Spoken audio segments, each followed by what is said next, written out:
Om Jnanatimirandhasya Jnananjana Shalakaya Chakshurunmilitam Yena Tasmai Shri Gurave Namaha. Translation: O girls, the dust of Govinda's lotus feet is so sacred that even Brahma, Shiva and the goddess Rama take that dust upon their heads to dispel sinful reactions. Purport: according to Srila Vishwanath Chakravarti, who quotes from Shastra, each day in the late afternoon, as Krishna returned from the cow pastures with his cowherd boyfriends, great demigods like Brahma and Shiva would come down from heaven and take the dust of his feet. Great personalities like the goddess Rama, the wife of Vishnu, Shiva and Brahma are not at all sinful. But in the ecstasy of pure Krishna consciousness, they feel themselves fallen and impure. Thus, desiring to purify themselves, they blissfully take the dust of the Lord's lotus feet on their heads. Well, that was a surprise for me to be plunged into the most intimate part of the Srimad Bhagavatam, which is the establishing the greatness of Srimati Radharani. That's in the previous verse, although she's not directly mentioned. This pastime of Radharani and Krishna leaving the Ras Leela, and then Radha and Krishna being separated and then their return, is the subject, the main or the topmost Leela, which is the subject of the Gauriya Vaishnava Sampradaya, particularly this pastime, this Gita Govinda, the famous book which we are not supposed to read until we're qualified for that. There's very high qualification. That is based on this pastime, and following that with so many verses, songs, plays have been composed by the Gauriya Vaishnava Acharyas. So it's very intimate. If we consider that Krishna is not very easy to understand, Vedeshu durlabham, adurlabham atma bhakto, manushanang sahasreshu, kaschid yatati siddhiya yatatamapi siddhanam kaschin mam vedi tatvataha. Krishna is not easy to understand. And we are to understand Krishna. How are we to understand him? Matah parataram nanyat kinchid asti dhananjaya. He is the source of everything. He is the Aishvaryasya samagrasya viryasya yashasya shriyaha jnana vairagya yaschaiva shannang bhagatingana. He is the Supreme Lord, full of 6 opulences, and there are hundreds and thousands of verses praising the greatness and glory of Krishna. But Krishna himself feels subordinate to Radha. So, how great is she? Some people object that, well, we don't find much about Radha. We find a lot about Krishna. We find in Shastra, we find in the Vedas, we find Lakshmi is described, but we don't find Radha. No, we don't. She's not advertised. It's difficult enough for the conditioned souls to understand how great is Krishna.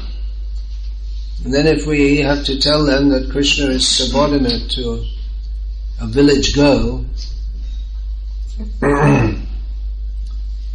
that is not possible for them to understand. What to speak of not possible for the conditioned souls to understand, even for liberated souls, even for devotees to understand.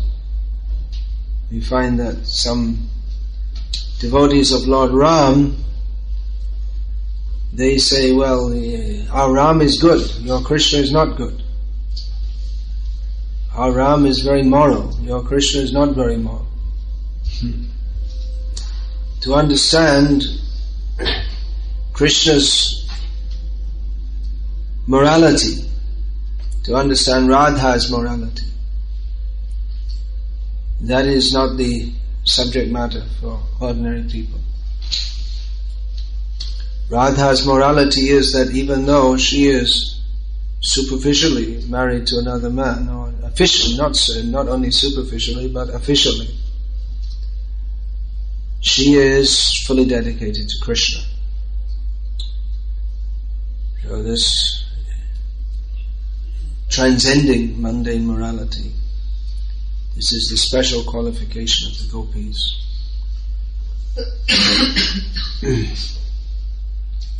Here is described about the lotus feet of Govinda. Yes, in describing the glories of Radha, the gopis, they're also going on this track. They're saying how the great demigods, they worship the dust. Not only the great demigods, even Rama, Lakshmi Devi herself, they take the dust of the lotus feet of Govinda upon their heads. So the dust of the lotus feet, this is something absolutely non-understandable in Western culture. How devotees who are akinchan, they have nothing in this world, they have nothing to desire, they're completely aloof, they don't own anything, but they crave the dust from the lotus feet of Govinda. Even what it is in Western culture is difficult to understand, because there's not so much dust of feet. Mostly people wear shoes, and it's not really like that fine grit, I suppose you could call it, that is common in India when people walk, and most of the year it's dry. Not now, it's rainy season in India now, but most of the year is dry, so when someone walks barefoot, or even with shoes, then some dust will adhere to their feet. So that dust, the dust of the lotus feet of Lord Krishna and of great persons, that is considered most valuable by pure devotees. They desire to get that dust. They have no desire for gold, they have no desire for kingdom, wealth, but they desire the dust of the lotus feet of Krishna or his great devotees. Here it's stated that the dust is taken upon the head to dispel sinful reactions. That's an effect of taking the dust of the Lord and his devotees.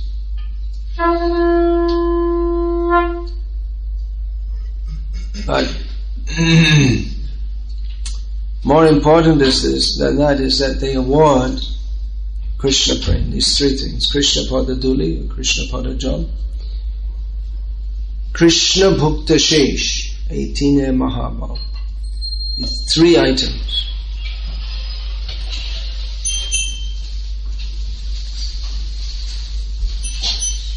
The dust of the lotus feet of devotees, Shuddha Bhagata Charanarena, Bhajana Anukul. In the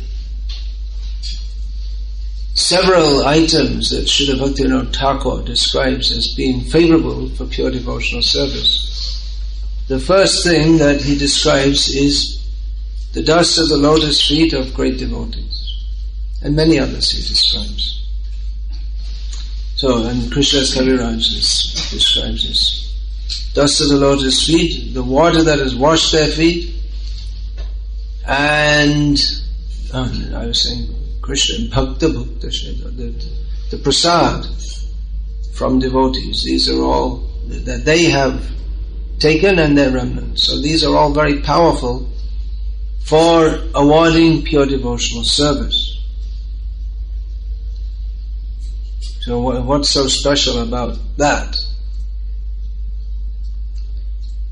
Just like we worship Sri Guru Charana Padma, Kevala Bhakti Satna, Bandha Mori Savadhanamata.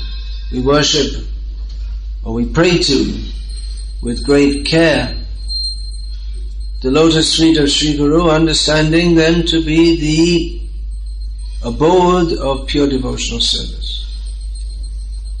So this may seem very strange if we see Srila Prabhupada's lotus feet. They could be analyzed from a what's the word? Physiology. What's the word? Physiology. Huh? Physiogamy. Yeah. What's the adjective? Physiogamical. All right, you said it.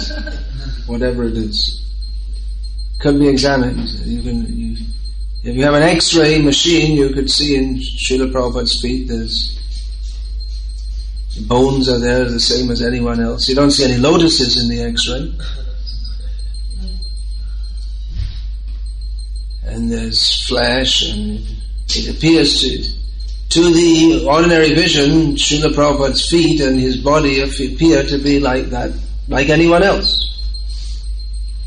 In fact, when he was in London, he had an operation. So went to the hospital, had an operation in 1977. So it would appear that his body functions in the way that anyone else's functions, and to ascribe to that body some supernatural powers appears to be fantasy.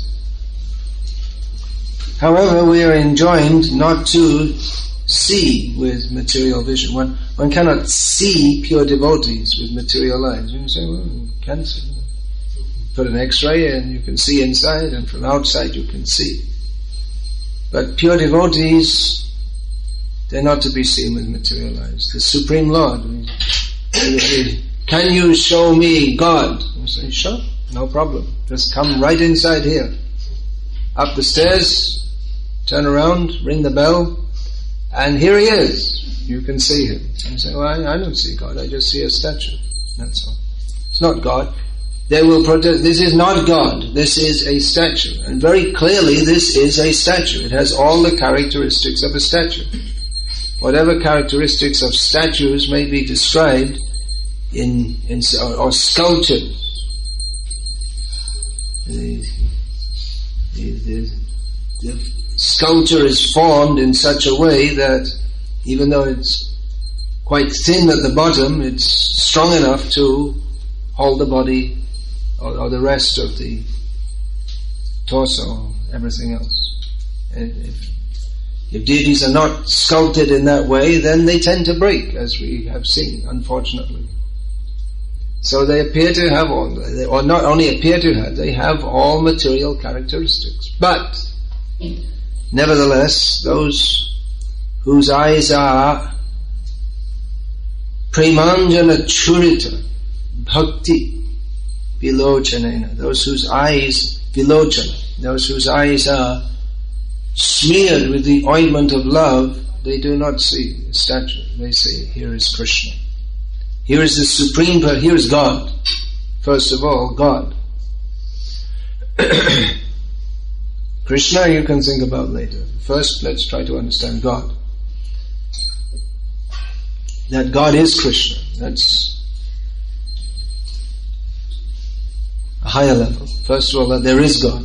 There is a Supreme Controller. And here he is. But you can see him, but we cannot see him if we don't have the qualification to see him. So people were saying, well, that's just an excuse. You're just saying that. You didn't show me God. But that's true in any field. Just like in a field, for instance, an agricultural field.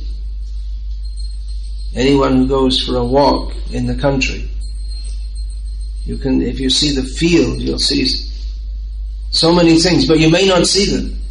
One whose eye is trained can see that among the wheat there are weeds or there are various insects. One who's not trained won't even notice them. One who is trained in music, while hearing the same sound, the same musical piece that others hear, they can understand so much more what's going on. There's a whole science. Now Krishna cannot be seen by the eyes, and what to speak of Radha. The subject here is, well, not of this particular verse, but this section, describing the glories of Radha. It's a very secret topic, which should be discussed among the devotees.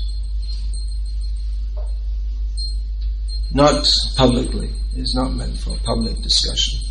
And even the very intimate affairs of Radha and Krishna, that is not meant, even among devotees, that should be discussed very carefully.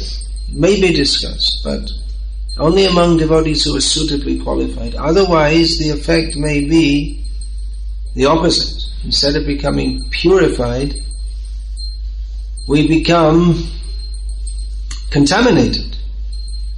How can one become contaminated upon hearing about Radha and Krishna? How is it possible? Well, it is possible if the contamination is already there. It's not that one becomes contaminated, but if the contamination is there, it comes out. Just like there's a saying, power corrupts, and absolute power corrupts absolutely. But that's not the Vedic version. There are many kings who are described in Bhagavatam who are great devotees, who despite having power did not misuse it. And that's why the battle of Kurukshetra was fought, to put Yudhishthira on the throne and to replace Duryodhana. Because Duryodhana was corrupt. So power only corrupts if the seed of corruption is there already within the heart. So similarly, one may become contaminated by hearing about Radha and Krishna. Not exactly contaminated, but the contamination which is already there may become manifest, may become worsened. Therefore, we are enjoined not to hear Gita Govinda, even though we should. In one sense we should. That's the actual subject for understanding. This Bhagavatam, especially the 10th canto, and especially Vrindavan pastimes of Krishna, and especially the pastimes of Radha and Krishna. This is the actual subject for hearing. There's so many things. Shrotavyadini Rajendra Nrinang Santi Sahasrasha. There's so many things to hear. So many. It's just so many things. So many subjects. They're all in the universities. They're inventing newer and newer departments and newer subjects of study. Each PhD has to bring a new variety of stool to present to the world, another flavor for the hog-like people to devour.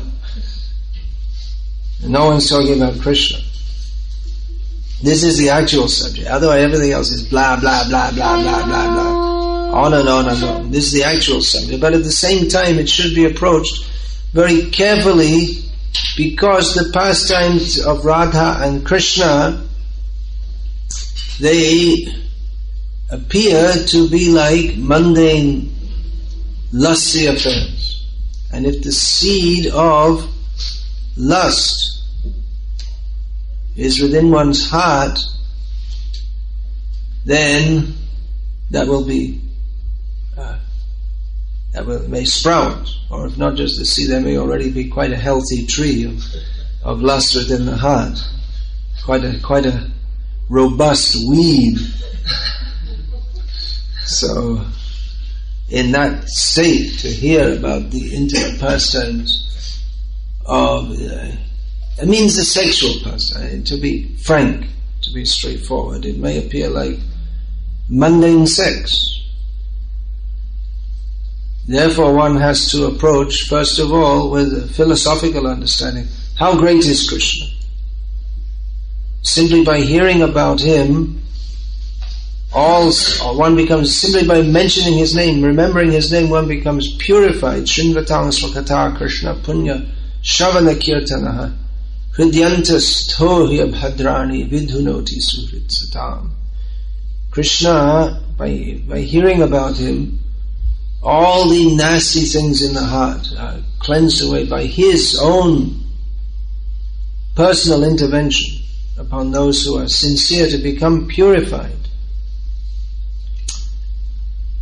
So to understand, Krishna is all purifying. Krishna is so great that even the great demigods like Brahma and Shiva, they put the dust of his lotus feet on their heads to remove their what they consider to be their contamination. One cannot become Brahma without being highly purified.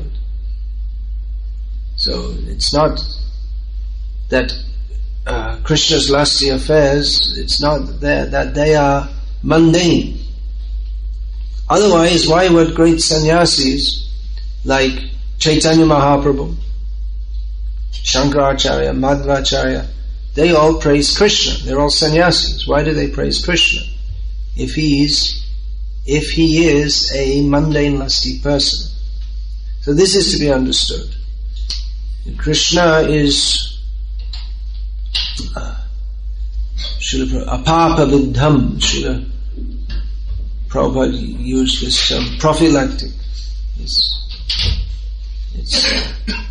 by hearing apapa vidham means he destroys sin, and by hearing about him one becomes immune to being sinful. So nevertheless, these pastimes of Radha and Krishna, they're so intimate and they appear so much to be like mundane, lusty affairs that for those who are not already highly purified, to hear about them may be dangerous for them. So here in the Bhagavatam, they are alluded to, they're not described in great detail.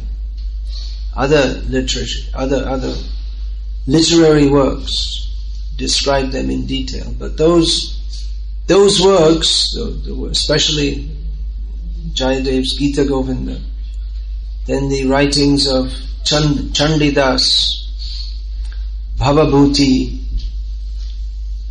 the Ramananda Rai's Jagannath Vallabh Nataka and other works. The Chaitanya Mahaprabhu, he used to hear in the company of Swarup Damodar and Ramananda Rai, not publicly.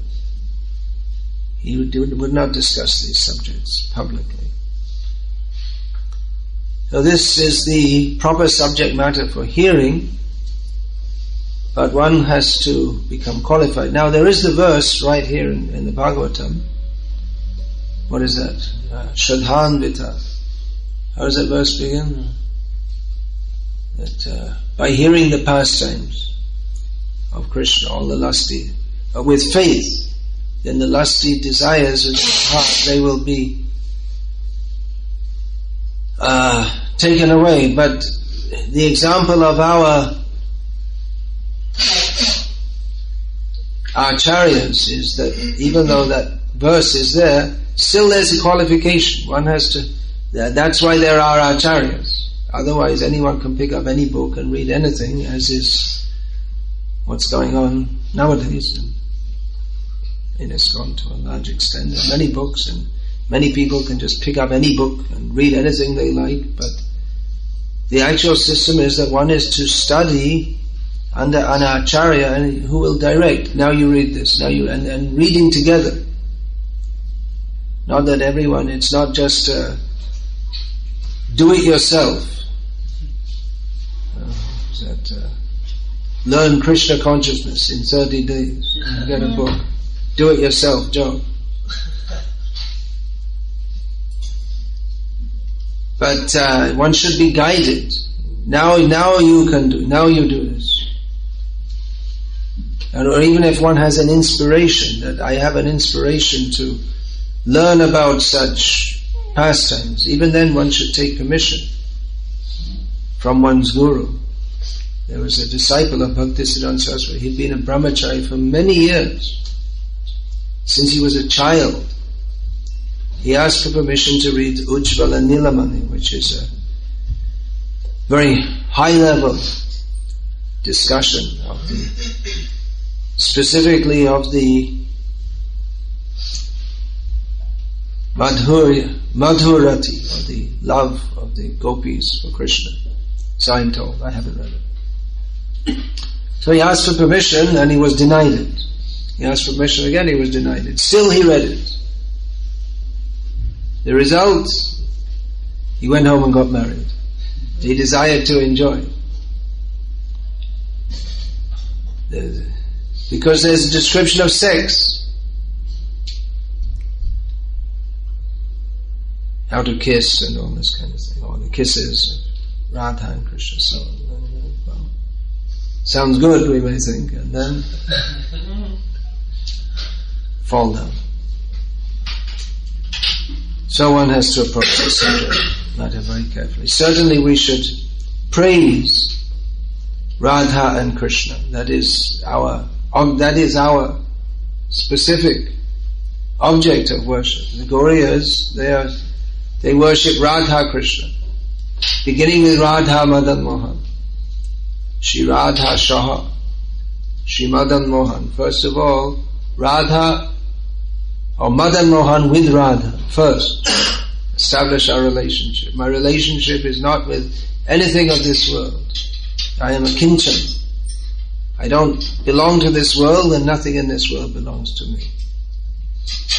Then Radha Govinda, establish that relationship by practical service, activity and devotional service. Then Radha Gopinath. Then Radha Gopinath. Gopinath, the Lord of the Gopis, can be approached by this process. These three lords, 18 Thakur, Gauriya Kekoya Chenad Tashat, these three, Radha Madan Mohan, Radha Govinda, Radha Gopinath, they're the lords, these specific deities, they're the lords of the Gauriyas. But first, we have to approach through Madan Mohan, who will help us. Jayatang Surato Pangor Mamamandamate Gati Mat Sarvas Padam Bhujo Radha Madan Mohan. I'm like a lame man, cannot walk.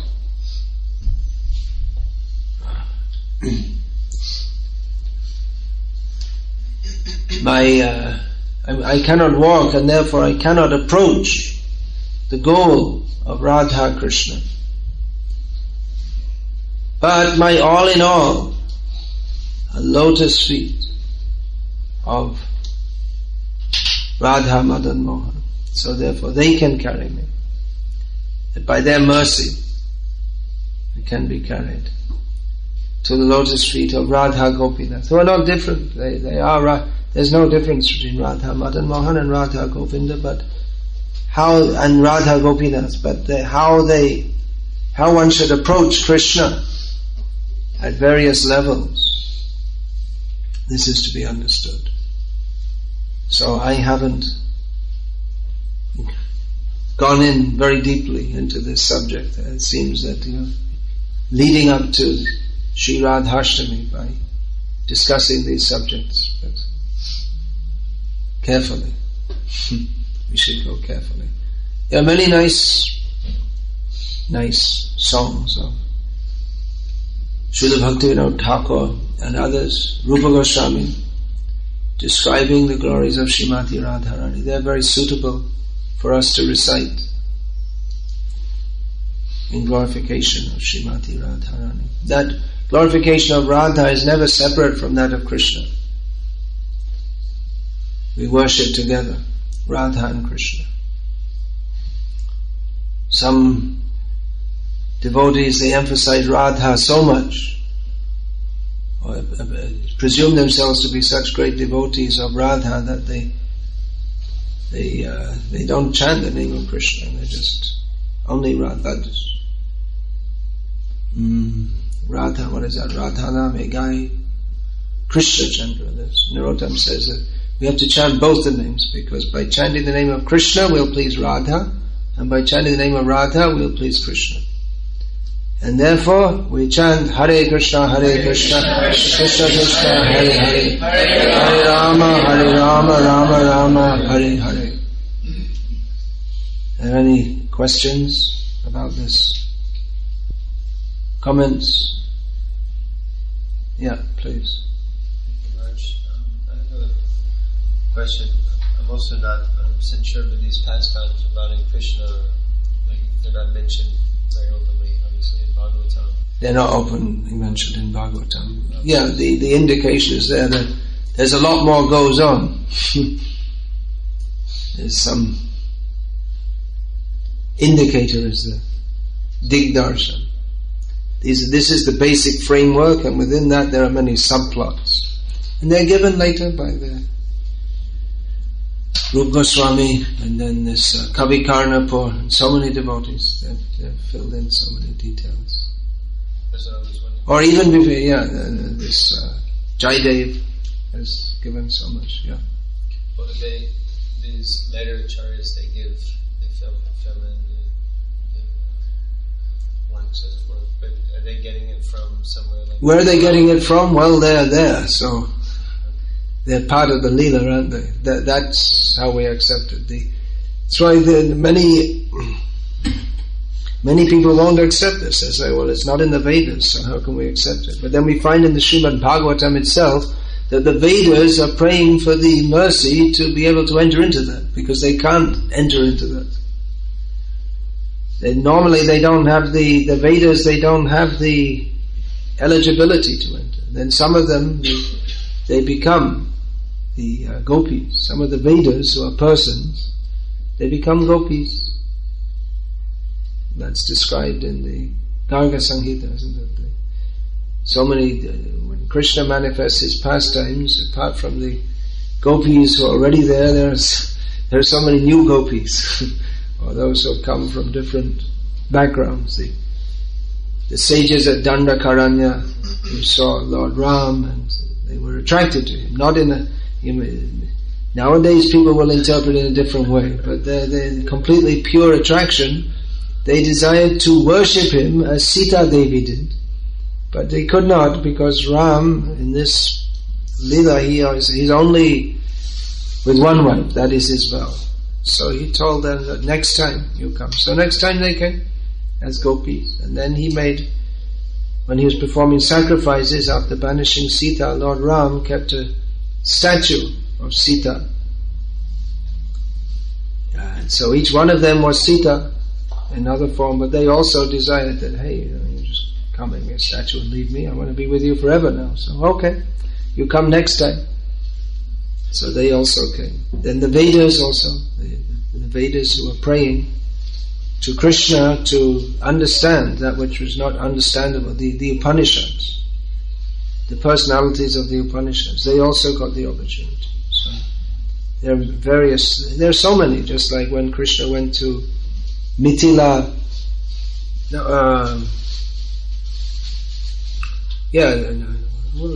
Ram, when he went to Mithila, to Janakpur to take Sita. Of course, he apparently didn't know he was going to take Sita, but Vishwamitra knew he was. He brought him there. So all the other young girls, they also thought that, well, what's the use of having any other husband apart from him? So they also got the chance the next time to become gopis. So anyway, I can't remember what's that got to do with the question. What was that? Where did they get all this from? Yeah, well, Rupa Goswami, he's there. He's part of the Leela, so he's in another form recounting that. Yeah, I'm saying we accept this. Not everyone will accept it, because they say we only accept what's in the Vedas. But then we find in the Srimad Bhagavatam that the Vedas themselves declare their incapability of entering into various intimate leelas of the Lord. Especially among the Vaishnavas, Madhvacharya, he's very much down on these gopi leelas. He doesn't appear to like it. And his followers, they're very strictly, no, we only follow what's in the Vedas. But Madhvacharya, he has very strongly established that the Supreme is a person. But then if he's a person, what's he doing? Is his personality limited? What is this mundane sex that goes on in this world? What is that? If it's not in the Supreme, then there's something here which isn't there. So it follows as a logical conclusion that these things should be there, but it's not public subject matter. It's not like in the newspapers they have all the private lives of the king and the queen and all this kind of thing. It's the modern age, but traditionally that's not. Even the children won't be poking their noses into the elders' affairs, and for the citizens to know all the private life of the king and queen, that's not civilized. There's certain persons who are very intimate members of the court, they may know. They may even share in that. They may be bringing messages here and there.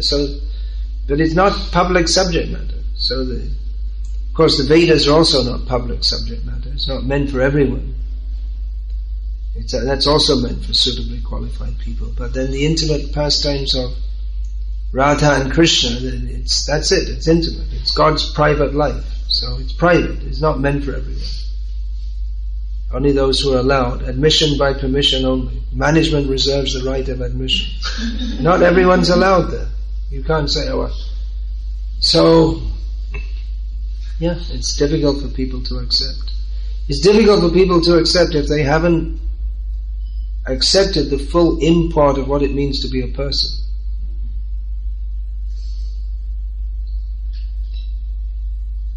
So it's very difficult for us to discuss with the Madhva Sampradaya members, because they only see on the basis of Tattva Gyan.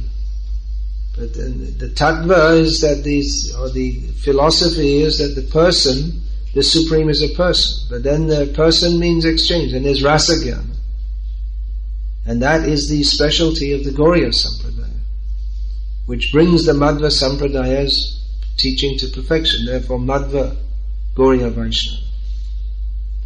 And actually in Bangalore at present, maybe he finished, I don't know, but one highly reputed Madhva scholar, they among their own community, it's a small community, Madhva Brahmin community, who are actually still following the things. But they have all their discussions in their very philosophical way. So he's writing a book in Sanskrit, of course, because that's the language they write in and discuss in,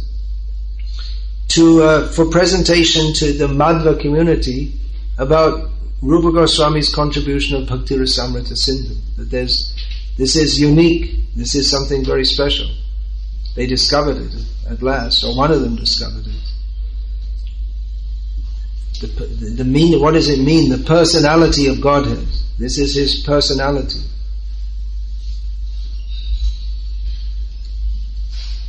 So we have very great things, no doubt. This perfect questions, perfect answers is being distributed on the streets here in London. It starts off with Srila Prabhupada describing Krishna as a rascal because he knocks down Radharani on the ground, and then when she tries to get up, he takes the opportunity to touch her. That's the beginning of perfect questions, perfect answers. So there you go.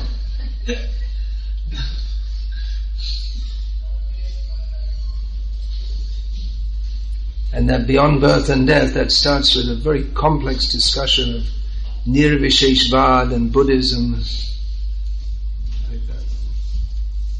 So what things we're distributing? People, they have a beer in one hand, a cigarette and a girlfriend in the other, and take this book. So, anything else, please? Yeah. Could you comment on we're hearing as here you speak, it's obvious that the pastimes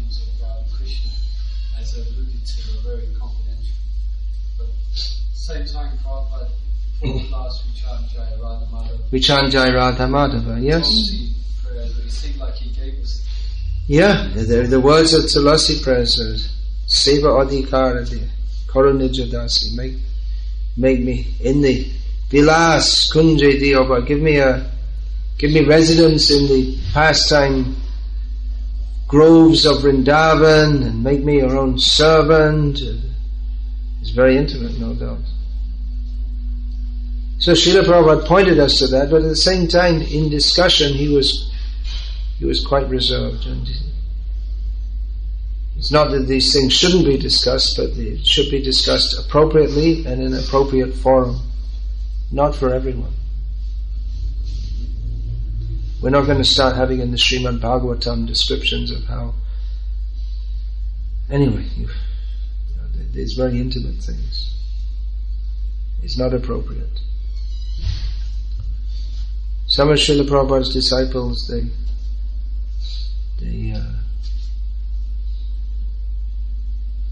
sometimes at Govardhan they get together. I don't know what they discuss, but I can imagine. But some of them, they're reading some of these. Exactly which pastimes I don't know, but Srila Prabhupada said that one should go to Vrindavan and study the works of the Goswamis. So it's not banned for devotees, but one has to have a suitable level of qualification. And if you're not sure, then you're not qualified. That's all. Am I qualified or not? If you ask the question, then not qualified. Just like brahmachari, should I get married or not? If they ask the question, you should get married. That's all. If you're thinking about it, then not much chance. Only if one is convinced and committed can he go on throughout life. Of course, being a brahmachari doesn't mean just gritting your teeth and holding on. It's a lot more than that.